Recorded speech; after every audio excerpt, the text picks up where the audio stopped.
equivalent to maximum wind speeds of 110 miles per hour.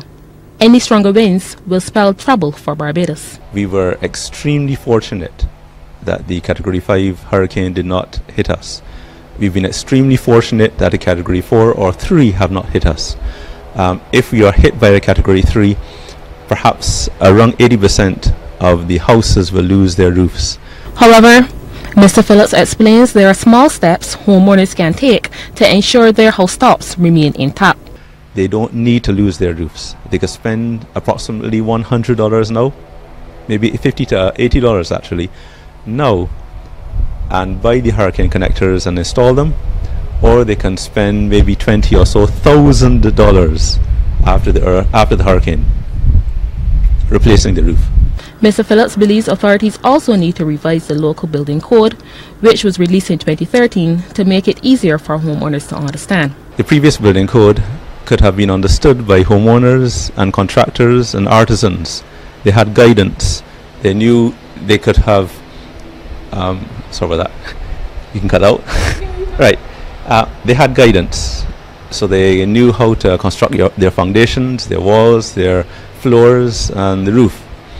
The current building code, there is no guidance whatsoever. It can only be understood, the structural section, by a senior structural engineer.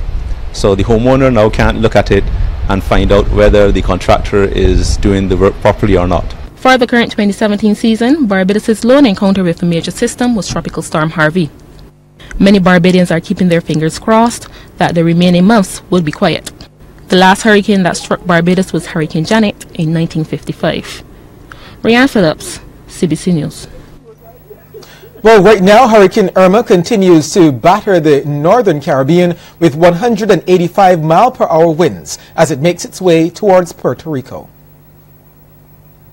The eye just passed over the British and U.S. Virgin Islands. This is what Irma looked like there as the strongest part of the storm crossed over, ripping into this island with blinding winds and rain. Earlier, Irma sent huge waves flooding into this beach resort on the island of St. Martin, and the storm knocked out all communications in the tiny nations of Barbuda and Antigua. Hurricane Irma is the strongest Atlantic hurricane since 2005. It is so big, it even looks dramatic from space. Well, as you just heard there, one of the islands that felt the full weight of Irma was Barbuda. The island of just 61 square miles has been literally cut off from the rest of the world with no communication for hours. We go live now to Chief Editor at the Antigua Chronicle, Angelica O'Donoghue, for an update. Angelica, good evening. We're hearing stuff like uninhabitable, we're calling it a rubble, and an absolute devastation. What are you hearing there? Hi, Shane. Pretty much the same thing we've been hearing. I mean, Barbuda was on a complete communications blackout. So from since last night into today, we were trying to communicate with them to find out what's the status of the island. This afternoon, the Prime Minister finally got a chance to get over there, and it is complete devastation. It's almost something like out of a movie. You would not expect our sister island to be, I mean, that devastated compared to what we're facing here in Antigua, which is minimal. Give a percentage. How much of the island would you say is affected? 90%.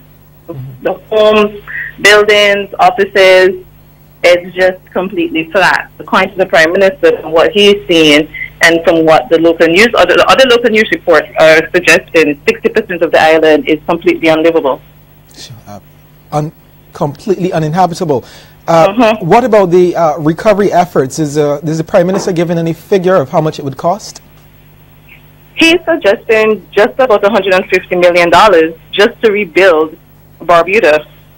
Those are the homes we're speaking about and the buildings. We still have to think of the infrastructural destruction that was also taking place there.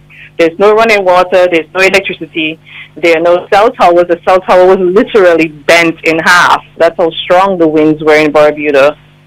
So $150 million just to get Barbuda infrastructurally back on their feet. Well, so for the time being, there's 60% of the island's population virtually with no homes. Where do they go? What happens now? Right now, there are in shelters that are still available. The Prime Minister is asking those who have family members and friends in Antigua, if they could accommodate them until relief efforts are up and running again. And of course, we are looking closely at Hurricane Jose. And according to the Prime Minister, if Hurricane Jose becomes a real threat, evacuation is not going to be a choice for Barbudans. They will have to, by all means, by all necessity, get over to Antigua. Wow. Thank you so much, Angelica. And I want you to stay safe, okay? Yeah, will do. Thanks, Doing. All right. Well, over in the Bahamas, that country isn't taking any chances. Prime Minister Dr. Hubert Minnis has ordered a mandatory evacuation of islands in the southern part of the island chain.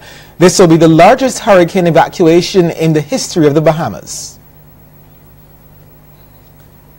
The potentially catastrophic effect and the potential loss of life resulting from Hurricane Irma, and after consultation with Cabinet colleagues, the National Emergency Management Agency, and the Met Office, the government has taken the decision to institute an emergency evacuation to New Providence for the residents of Michael and Ragged Island.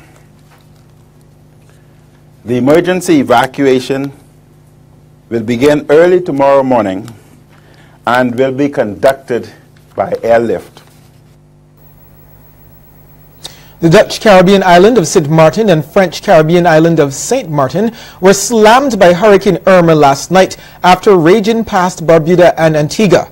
St. Martin's world-famous airport, the Princess Juliana International Airport, saw safety fencing and sand thrown across the runway, while the check-in lounge had been flooded and walkways completely destroyed. A jet bridge was also torn in two. Latest reports from the French Caribbean island of St. Martin this morning show that the island has taken a devastating hit from Hurricane Irma.